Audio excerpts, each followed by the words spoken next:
பல இடங்கள்ல உங்களுக்கு இப்போ கோத்ராலெல்லாம் குஜராத்லலாம் இஸ்லாமியர்களே வாக்களிக்கிற ஆமா. நிலைமைலாம் இருக்கு. அதனால காலங்கள் மாறுது. நீங்க வெஸ்ட் பெங்கால்ல கொண்டாடுறாங்களா? இஸ்லாமிய சேர்ந்தானே கொண்டாடுறாங்க. காலங்கள் மாறுது. இஸ்லாமியர்களே இவர்களை ஏற்றுக்கொள்கிற இது பல மாநிலங்களில் வருது. தமிழகத்திலையும் வரும். பல விஷயங்களை இவங்க புரிஞ்சுக்கிட்டாங்கன்னா நடக்கும். நான் கொஞ்சம் முன்னாடி புரிஞ்சுக்கிறேன். இன்னும் புரிஞ்சிக்காதவங்க இருக்கிறாங்க. வக்பு திருத்த மசோதாலாம் அதுக்கு தான் உதாரணம். முத்தலாக்கு இஸ்லாமிய பெண்களுக்கு உதவுறது. ஆனால் இவர்கள் அதை வேற மாதிரி கொண்டு வந்துட்டு பண்ணா. முத்தலாக்கு யாருக்கு எதிரானது? வாட்ஸ்அப்லேயும் தலாக் தலாக் தலாக்னு சொல்லி ஏமாத்துறது, இந்த வேலையை பண்ணவனுக்கு தான் எதிரி. கண்டிப்பா. முறையாக முத்தலாக் பண்ணுறவங்க யாருமே யாருமே எதிரி கிடையாது. அரசும் ஒன்றும் பண்ண போகிறது இல்லை. முறையான முத்தலாக்குனா 3 பருவகாலம். அதுக்கப்புறம் 4வது பருவகாலம் தான் நீங்கள் தலாக் வாங்க முடியும்.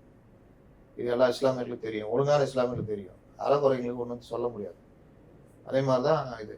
அதனால இப்போ வந்து இது அது மத சார்பு. நான் கேட்குறேன், கோத்ரா கலவரத்தில் காங்கிரஸ்காரங்க யாரும் ஈடுபடலையா? பிஜேபியினருக்கு இணையாக ஈடுபட்டார்கள்ன்றது தான் அப்போதைய தகவல். கைது பலர் மேல உண்டு. கைது நடவடிக்கை பலர் மேல இருந்துச்சு. இந்த மாபு இதை வச்சுட்டு எவ்வளோ பேர் பண்ணு. சரி, நான் கேட்குறேன், காங்கிரஸ் யோக்கியமா? ஏன்னா 84 பாபர் மசூதி இடிக்கும் போது அங்க யார் ஆட்சியில இருந்தா? 84 கல்யாண் சிங் இங்கே மேல இவங்க தானே ஆட்சியில இருந்தாங்க. 84 ராஜீவ்காந்தி இந்திரா காந்தி மரணத்திற்கு பிறகு சீக்கியர்களுக்கு எதிரான டெல்லி கலவரம், பெருசு பெருதா பேசுவோம். கோத்ரா கலவரம் மாதிரி தானே அது? ஆமா. யோகியர்களா? பகத், HKL பகத்தா, அவர் தலைமையில் தான் நடந்தது. அதெல்லாம் நான் இன்னி வரைக்கும் பஞ்சாப்ல அவங்க தலையெடுக்க முடியல. அதாங்க சொல்கிறேன். அப்போ அந்த மாதிரி ஒரு கலவரம் பஞ்சாபியர்களுக்கு எதிராக அப்பாவி குழந்தைகள்லேருந்து எல்லாம் கொல்லப்பட்டாங்க. படமே இருக்கு. அதனால ஒவ்வொருத்தரும் ஒவ்வொரு காலகட்டத்தில் ஆடி இருக்காங்க.